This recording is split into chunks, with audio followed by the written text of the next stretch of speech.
Web serials இனி டிவிக்கு முன்பே சன் நெக்ஸ்ட் ஆப்ல ஜாலியா எல்லாருக்கும் முன்னாடியே பாருங்க. இப்பவே சன் நெக்ஸ்ட் ஆப்பை டவுன்லோட் பண்ணி சப்ஸ்கிரைப் பண்ணுங்க. ஏங்க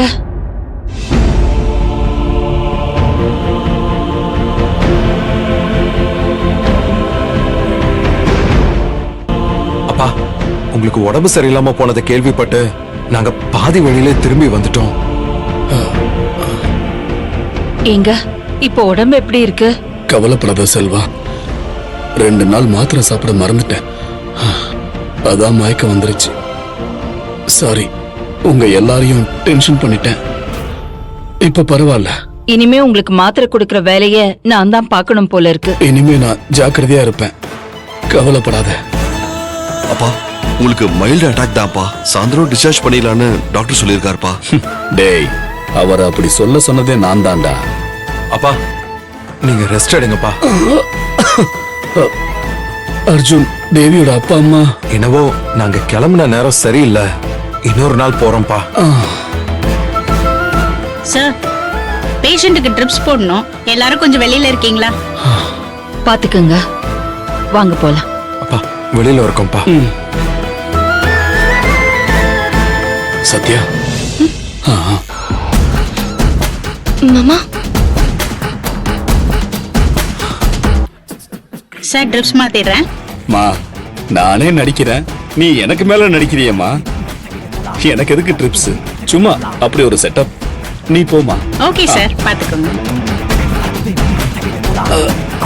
சத்யா. மாமா, என்னம்மா பயந்துட்டியா? சும்மா, எனக்கு அட்டாக்கெல்லாம் ஒண்ணும் வரல.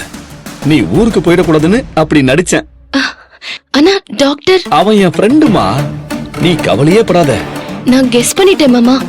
எனக்காக நீங்க இவ்ளோ ரிஸ்க் எடுத்திருக்கீங்க. மாமா, ரொம்ப தேங்க்ஸ் மாமா. அதெல்லாம் பரவாயில்லம்மா. ஆனா இப்படி இன்னொரு தடவைலாம் என்னால நடிக்க முடியாதுமா. தேவி உன்னை இப்படி மாட்டி விடுவான்னு நான் சத்தியமா எதிர்பார்க்கலமா. ஆனா என்னைக்காவது இது நடக்கும்னு நான் எதிர்பார்த்தேன் மாமா. இவ்வளவு தூரம் நடந்த பிறகு எப்ப வேணாலும் தேவி அவ அப்பா அம்மா பத்தின உண்மைய செல்வா கிட்ட சொல்லிடுவாமா. நீ என்ன பண்ண போற? நான் உனக்கு எவ்வளவு தூரம் சப்போர்ட் பண்ண முடியும்னு எனக்கு தெரியலம்மா. கவலைப்படாதீங்க மாமா, நான் ஏதாச்சும் பிளான் பண்றேன். அதான் எப்படி? உன்னால எப்படி முடியும்? தேவியோட சப்போர்ட் தான் இப்போ உனக்கு முழுசா இல்லையேம்மா. ஆனா உங்க சப்போர்ட் இருக்கே மாமா. கடவுள் கதவை சாத்தினா ஒரு ஜன்னலையாவது திறப்பாருன்னு சொல்லுவாங்க மாமா. ஆனா அவர் ஜன்னலை சாத்திட்டு எனக்காக கதவையே திறந்து வச்சுட்டாரு. நீங்க இப்ப எனக்கு கடவுள் கொடுத்த வரம். என் அக்கா வாழ்க்கைய காப்பாத்த நான் இன்னும் தீவிரமா போராடுவேன் மாமா. நீ நல்லா இருமா. உன் நல்ல மனசுக்கு இனி எல்லாமே நல்லதா நடக்கும். மாமா, நான் ரொம்ப நேரம் இங்க இருந்தா அவங்க எல்லாரும் சந்தேகப்படுவாங்க. நான் போறேன். ஆமாமா, ஒரு நிமிஷம். சத்யா, நீ சொன்னது உண்மைதான்.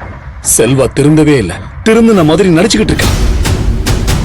எப்படியாவது உன் அப்பா அம்மாவை வரவழைச்சு தேவியோட வாழ்க்கைய முடிக்க ட்ரை பண்றா. மாமா, என்ன மாமா சொல்றீங்க? ஆமாமா,